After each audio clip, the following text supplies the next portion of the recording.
in that assassin playstyle and set the tempo. Honestly, it's a little tough to say. I mean, the Lunox gets locked in here. You were saying, Dave? Yeah, what we're trying to say is, even though we want to see the assassin matchup, but it seemed like Echo, they're locking Joy, locking the Fredrin.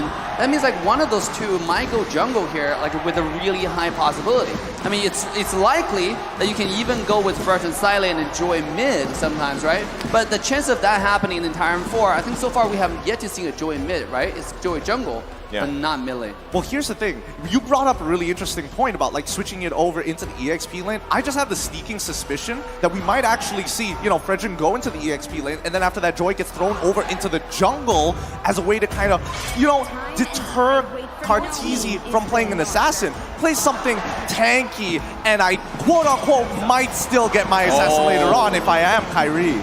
Oh man, so with that Hayabusa ban, that's taking out the Fanny too.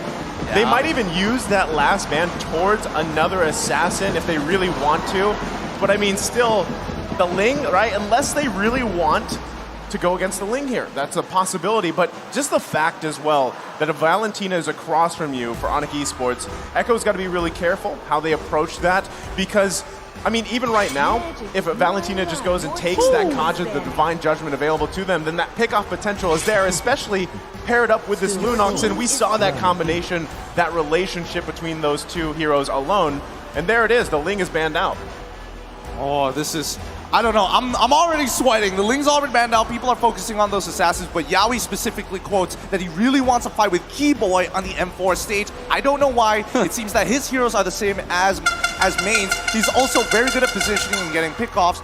I'm guessing that Yaoi is seeing a lot of himself in Keyboy, strangely enough. Yeah, I'm really excited because I'm biggest fan of all the support roam players, right? Usually we've seen them getting the least highlights, but we all know here on the casters that the difference in the support, the difference in initiations are the difference in the game. You know, who can play more aggressive? We talk about in the early series that we had today, which is the team who engaged first usually wins the game. And that's exactly what we're going to see here. And Yaoi said it very humbly, right? I want to play against my opposition here because it depends. It's going to see, like, you know, who is going to be the better tank here. And let's see the draft. The Kufra taken out. And we have Melissa making the first debut in M4 as well as Xavier. All right. Now, Melissa used to be used as a way to kind of defeat Wanwan in lane, try to get a little bit of that push, that little bit of harass. There was a lot of ways to deal with it. Number one being Grok. Secondly, the fact that Kufra is here, I don't know about you, but it feels like this is starting to have some layers to the cake.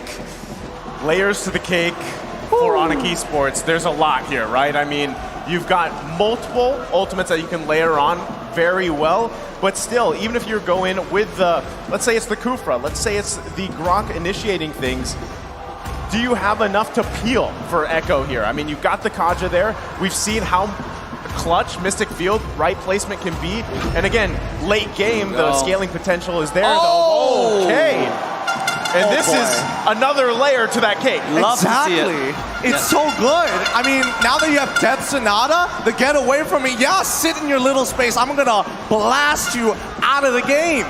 Oh my god, the combo coming out from Team Onic. They're looking to wombo combo, right? With the Kufra engage, with the Granger Death Sonata, and you have the Valentina dive as well.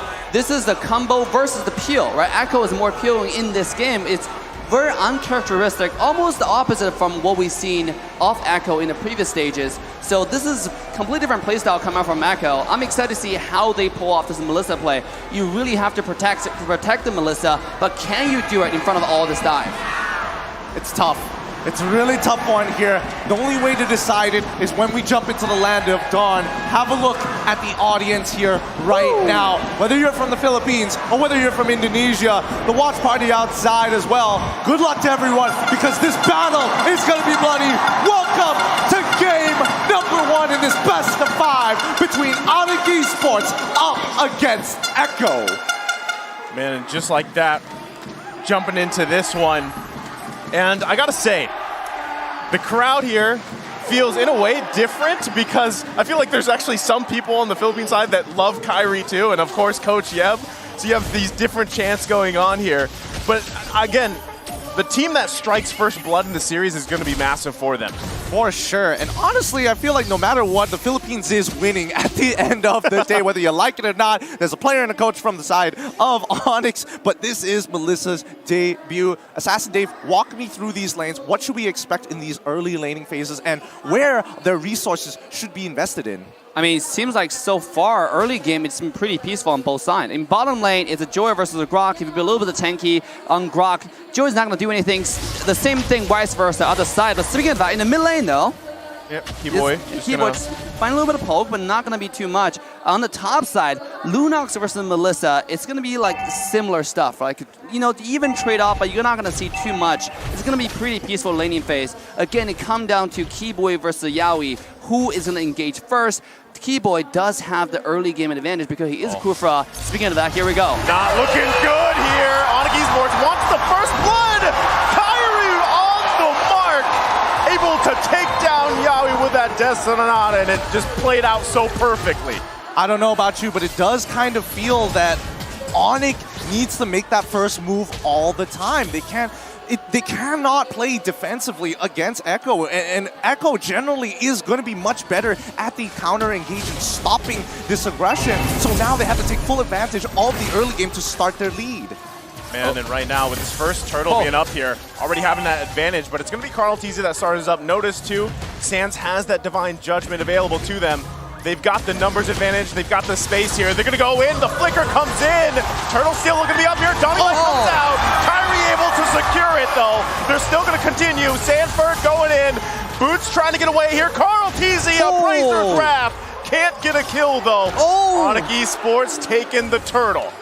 Wow, that was disgustingly close to a steal there coming in from the Xavier overall. Didn't have the Enlightened form just yet, but if he did, I think that might have been the difference maker. But so far, Echo played it well. They only got caught up once, way before the turtle. But in that situation, you would expect more from Onic. They're playing more discipline this time and showing a lot of respect to Echo. And this is why this is a grand final worthy type of level gameplay, right? You saw the turtle gameplay. It's Sanford on the Joy going to the backline, but Kurfa, Keyboy with a beautiful skill 2, canceling the skill 2 of Joy, so Joy cannot dash, which allowed Kyrie to have the room to dish out the damage. Same with the Grok, same with Boost, right? Beautiful zonage to the entire side of Echo, which allowed the Granger to secure the turtle and actually walk away safely. You know, I actually thought Echo was going to find like a retaliation, a kill or two, especially on Boost, who was so deep. But their objective was really clear and execution was crystal. Yeah, I think they also understand that right now isn't the time to fight. They do have their ultimates, and yes, they're a little bit more ultimate reliant, but at the end of the day, it's still the items, the numbers here. TZ might be in some trouble. Okay, they jump in for Carl TZ. Should be fine, though, but it's 4 members here for Onic Esports. They're going to back off for now, and, you know, like you guys were saying, it's really... Echo Philippines does not have the firepower yet, especially, we don't actually know how this Melissa is going to work out so far because it's the first time it's come out in the tournament. And you do know that Melissa needs some time to build up here. Comparison, especially when Kyrie is running the Granger, a lot of that damage, a lot of that burst is already coming out through those skills of the Granger. So, looks like they're going to put some focus here now. Yaoi going to back off for now. Keyboy there to help as well, so nothing for now. Well, I think if we're talking about Melissa, we need to categorize her, right? Anybody who uses the Golden Staff are 2-item marksmen, or what I like to categorize as 2-item marksmen. Melissa kind of falls into the category of Irithel, where you kind of need 4 items before you feel almost unstoppable. Well, there we go. Yaoi going to flicker in. Divine Judgment. They're going to find Boots. He wild charges out, though. Carl TZ securing the turtle for now. They might still press the situation here. Keyboy going to take a couple hits. Should be able to disengage just fine. And now it's going to be a fight here for this purple buff. Divine Judgment on Carl TZ. The Terrify's there. Can they grab the kill? Keyboy with a revenge. It is Kyrie that takes down Carl TZ. Wow. Beautiful, beautiful.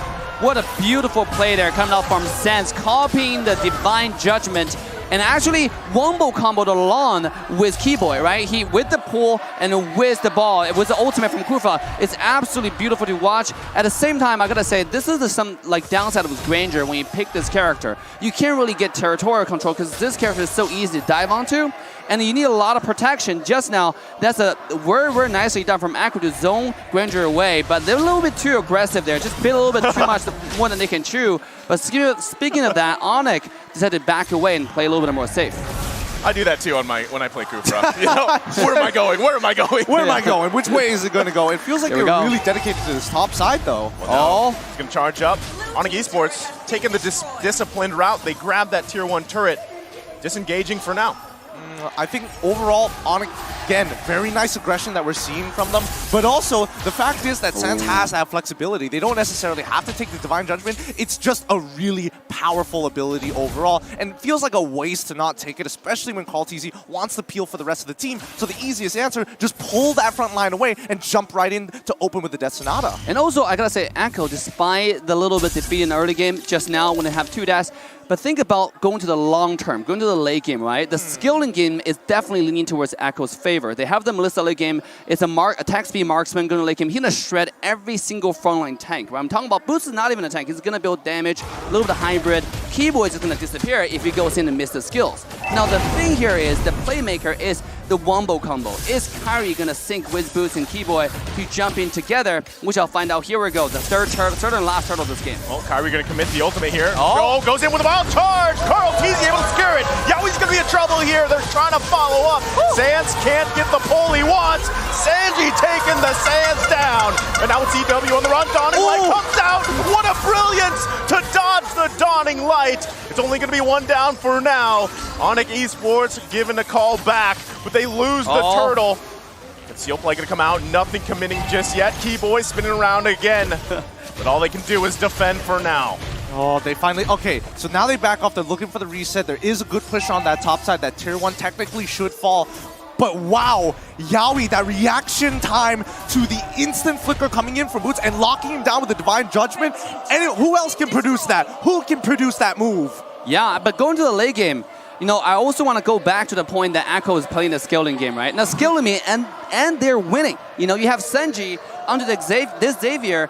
If it gets to late game, once Xavier finished 3 core items, especially the Clock of Destiny, Lightning Truncheon, it's going to be absolutely insane. Oh, speaking of that, here we go. Echo playing a little bit more aggressive. Oh, Yaoi doesn't have the flicker available, so he couldn't commit exactly the way he wanted to. But it just backs off for now. Again, they got to respect this damage also coming out from Kyrie. You saw he just picked up that Malefic Roar. He's going to hurt much more. Keyboy going to charge up. Under the turret he goes. Getting out the flicker. He's going to get Divine Judgment himself. Dawning Light comes out. It's Benny Cutie with a kill here. They're going to back off, still taking their time. They're happy with the 1 kill. And Onic Esports going to back off. That was so nice. Now we have a very clear idea of how Echo wants to play, right? It's a hook, spear, and shield strategy. Very similar to Mincetar. You look to hook that one person in, then Carl TZ comes and blocks as much damage as he can so that Onic cannot follow up with the Death Sonata. He just needs to be in the right place at the right time. At the same time, that does mean the bottom tier 1 tower is in trouble for the side of Onic. But Echo now, with the pressure they gain, they're able to easily push a lot of pressure on the bottom side. Speaking of that, here we come. Okay, Carl TZ was there. He had the vision. Lord's going to be up now. Both teams, you're going to see them just kind of ensue this Lord dance. And you got to also keep an eye, right? Sans does have the Divine Judgment. So right now, Echo knows this. They're not going to commit. I mean, topside, Joy has to actually maintain that wave. And Onic, even though they could want to bait out a fight here, I don't think they want to start it too soon unless they know the positions of the Echo members. And now they're walking up. Like, you can see that Yaoi is very clear where he's going to be. Keyboy looking to engage. Yaoi knows Sanford's going to go in. It's Kyrie that secures the Lord. Sans going to be trouble. He's going to flicker out. Sanford grabbing the kill. Echo looking for a collapse here. The Dawning Light's going to come out. It misses its mark. Kyrie going to be in a bad position. Has to go out. Keyboy, though. Sanji unleashing. Appraiser's Wrath will miss. Not finding the mark, but CW falls as well. And Echo is punishing Onic Esports. Huge mistake there coming in from Onic. That Mystic Field into the Tri-Buff, cutting off an extremely crucial funnel point. And just Onic members walking into it and getting caught up even though it was clear the Mystic Field was active. Oh my god, and that's just show you how deadly Joy can be on the EXP laner. He literally won week 5, right? He walked in, popped the Vengeance, and what are you gonna do? Sense just died and Kyrie was trying to help. Nobody can help, you know, because it's so tanky. He has immunity to claw control. At the same time, if you hit him, it's like hitting yourself. But worse, he doesn't have a shield, has an ultimate, just to take all the damage that reflects onto you. So, what a beautiful, beautiful character. Beautiful pick here, in this case, to dive on the carry and dive on the Sands. Here we go. Gonna come out here, they get the wild charge. But the getaway comes out from Benny Cutie, disengaging the fight.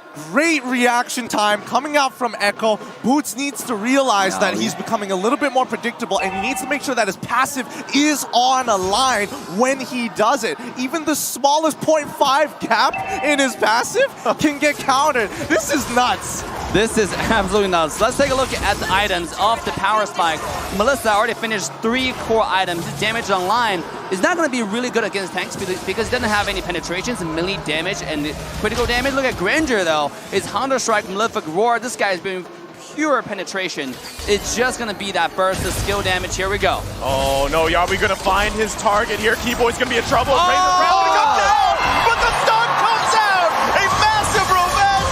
Yaoi's in trouble. Carl DZ falls. It's Onic Esports trying to turn the tide. But look at Sanford. Double kill for Benny Cutie as well. It looked so good, but it turned out bad for Onic Esports. What a counter engage here. You think you're gonna take out your boy Keyboy. He makes the play after absorbing and soaking so much, but Benny QT, Inspire and a quick puppet chunking out 4 people at once. I have to see his items. I need to know, how did he do this? He is building pure burst right now. Speaking of that, it also is a tough task for CW. He has to find the flanks, he has to find the Ruby DD combo onto the backline, because if he doesn't, this is going to spell trouble or doom for Onic Esports. I mean, again, this is a skilling game. The later it gets, the worse it gets, and there are 2 hyper carries for Echo side, right? You have to worry about the Xavier, you have to worry about the Joy, you have to worry about the Melissa. I mean, which one do you go to? As long as they don't overlap the position, you have to find the most important one. I think at this point right now, it is going to be Benny QT. Yeah, it's, I mean, you have a really big decision here to make on who you're going to focus if you're Onic Esports here. And especially if Sands can get that Divine Judgment. They're going to force Echo back off this Lord the best they can, but Carl TZ still going to continue it. They're going to look for the advantage the way they can. Also, Sanford, keep an eye on him, making his way down to the Lord fight. He'll conceal play gonna come out. Keyboy gonna get caught with the Divine Judgment. Can he get away from there? Tyrant's Rage comes out. Keyboy's still gonna be alive. Carl TZ falls into the bush. Mystic Field comes out, Dawning Light, they get the flicker, but look at Sanford! Under the turret he goes! Still looking for another kill! Onic Esports shutting him down, paying the price, but Benny Cutie's still here. Boots in a bad position, but Echo's gonna call it off for now. Oh, Keyboy's still alive. My God. Okay, 2-for-1 trade. It works out for Onic, but I think now is the right time to talk about battle spell economy right now, because that's the only difference maker for Onic to be able to get in and out of fights consistently. Without their battle spell, they can't really force outplays. They cannot really get as much value as they want to out of their Wild Charge or even the Tyrant's Rage. Here we go. Another potential fight here, but this Lord is so very important to break even for both sides. Oh, Echo right now maintaining about 2,000 to 3,000 gold lead. At 30 minutes into the game, that's almost nothing. You're absolutely right about the battle spells. For Echo, they still maintain a lot of flicker. I see 2 flicker with Retry. Meanwhile, for Onic Esports, they're down to 1, and that's on Boots alone, right? If he's able to find a flank, oh, here we go. Speaking of flank, Sanford gonna start it up again. Yawi gonna go in, he grabs the target. Kyrie still able to get out here. Lord still the work done. Keyboy finds Yawi. Carl TZ gets the retribution off, and Benny Cutie gonna be able to unleash here. It's a double for now. Echo Philippines still gonna look for another. Mystic Field comes out. The Dawning Light finding 2. Sanford pressing the situation. Kyrie, the outplay comes out. It's Sandy that falls. Oh, that has got to feel so bad for Sanford. He popped the Vengeance, he had everything, but the damage was just way too much. Sands, please don't die here. Okay, he's still alive, but it's terrible. Oh! Benny Cutie! Okay, is he okay? Are we He's all right, now? he's all right. All right, my blood pressure isn't though. oh my God, what a back and forth game so far. The team fight, just when you think it's gonna lean towards one side, it turns around and lean towards the other side. I mean, at this point, like, I don't even know. Onic can still have a chance because their mechanic is so good. You've seen the dive just now come from Sanford. I really thought Sanford was going to get to the backline and kill Sands along with Kyrie, but that's not what happened. They turned it around. Can I just say, Melissa's having an amazing debut here in M4, and that's what we're seeing. You know, Sands able to get that Divine Judgment. That could be crucial for them. They got to be careful here how they juggle this Lord around, protecting the top side here. Seal play is committed. Onic Esports still going to hold on just fine for now. Sanford trying to clear at that mid lane. Onic Esports still able to hold the high ground for now. Everybody getting in position here. The first one to pull the trigger, it's Onic Philippines that backs off. All right, if we're looking at the total gold between both of these teams, even though Echo has a 3.1k gold lead, if we're talking about power spikes here, Onic, their core members should have the right items. We're looking, yes, Ludox, 4 items already completed. We're looking at Granger, expected to have 4 items, no problem. Same goes for the Valentina, but on the opposite end, we're seeing that even Xavier, he's ready to party now. He's scaled and almost maxed out his items. I do want to point out, Melissa have Athena shield. You know, this is going to be really, really good to not die in one shot. As long as this guy doesn't die in one shot from the Ruby DD combo from CW, he's going to turn around with Inspire, right? You know how much lifesteal he's going to get just by activating the auto attack. Well, that's what I mean. Echo Philippines doing such a good job at allowing BennyQt not to even be in that position, right? Sanji using the Mystic Field if he has to. A lot of times, even Yawi, if he's not initiating, he's peeling there for them. And of course, you have that double, pretty much CC coming out from Carl TZ here. So Onic Esports, slowly but surely, they can find those weaknesses in Echo Philippines lineup. But I feel like at this point, every time it's going to come down to those Lord fights. Absolutely, and I think that's why Onic is playing really passively here. They're not trying to make active plays because they know how valuable their battle spells are, and considering their items, they know that they're pretty much even with Echo, and Echo might have a slight advantage in situational items, but as long as BennyQt goes down, they've got a huge advantage. Yeah, I also want to point out Kyrie's item. This guy built 2 tank items, right? He has Brute Force Breastplate. He's going for Athena's shield as well. I mean, he doesn't have that much damage. He only have 3 damage items completely. Now, that means with the beefy frontline like Fredrin, like Kanja, it's going to be kind of hard. We already seen how much Senji is doing with Xavier, with the Downing Light combo. It's absurd at this point, and Granger is going to be hard to walk up. Vision comes out. It seems like this might be a Lord they want to steal or just give it away to Echo. Here we go. They're going to come out with the conceal play. Lord going to be half health here. Trying to get a position the best they can. Keyboy going to charge up. Might look for that wide push. Dawning Light comes out, chunks a few members down. Here comes the call from Sanford. Going to push them back here. Lord just going to go in the hands of Carl TZ. And Onic Esports decides it's better to just defend. I think that was a good idea too. 3 of their members, man, Sanji's damage is not to be messed with right now, but I think Onic understand that even if the Lord starts pushing in, it does mean that Echo kind of have to clump up together, which is something that Onic is looking to make a play off of, because the Lord side, they only saw 2 members physically visible, but the rest disappearing. So that's not the situation they're looking for. They have to find the right puzzle pieces if they want to make it click. But it seems like this is now Echo's game to lose, right? They up 5,000 gold. The wave is beautifully synced. Now Lord coming in. There are a lot of skills being used mid lane. And here comes the dash. Here comes the dive.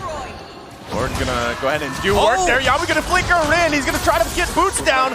Keyboy there to help him out, able to survive for now. Onic Esports trying to do their best to hold on here the best they can. Carl TZ gonna escape the base. They don't want to get pulled either. As you mentioned, Dave, Echo Philippines, they gotta be careful. It is a 5K gold lead, but the wrong move could turn this game around. It could absolutely turn it around, and I think Onic, they understand it. They've got a decent amount of wave clear all across the board, and I think especially coming back to the item build that Dave was mentioning about Kyrie building a little bit more defensively rather than hyper-aggressive, he understands that his damage overall isn't going to matter physically against these tanks. Wait, the conceal play. This might be it.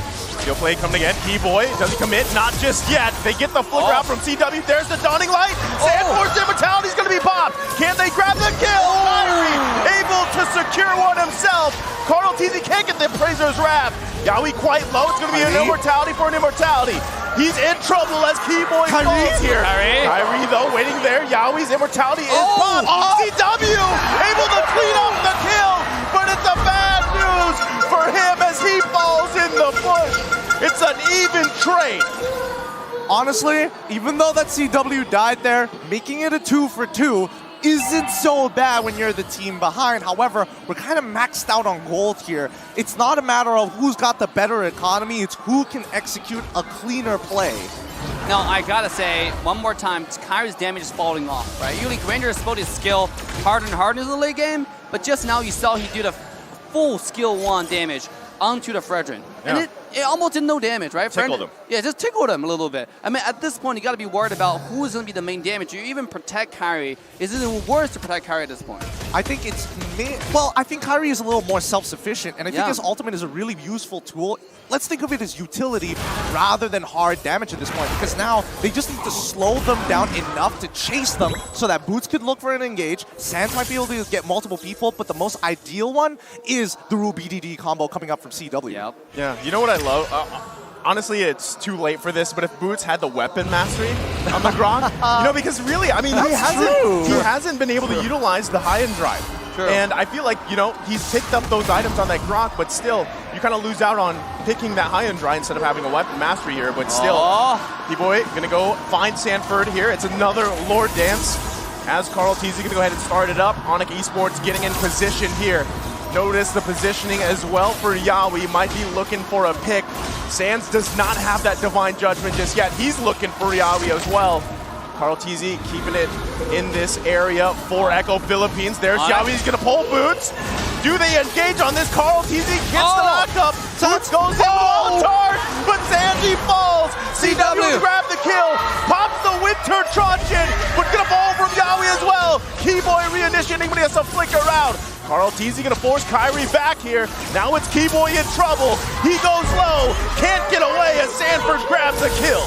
I mean, this is double core we're talking about. Xavier is a core, yes, you can kill Xavier, but what about Benny QT? Right, the Melissa, the scariest person on the map right now. That person's untouched. This two never overlap the position. That means there's only one person CW can kill, right, at this point. And it's so hard, even if he gets on Benny QT, because the Athena shield is making it impossible to kill as well. Yeah. So, I mean, at this point, this is looking increasingly bad for the side of Onic Esports. For sure. I think Onic have a really tough road ahead of them. I feel like Echo has some good protocols, and I think, you know, teams especially need to understand, or maybe even learn from this game from Echo specifically, the positioning that they have around these lords. It feels like you cannot fail.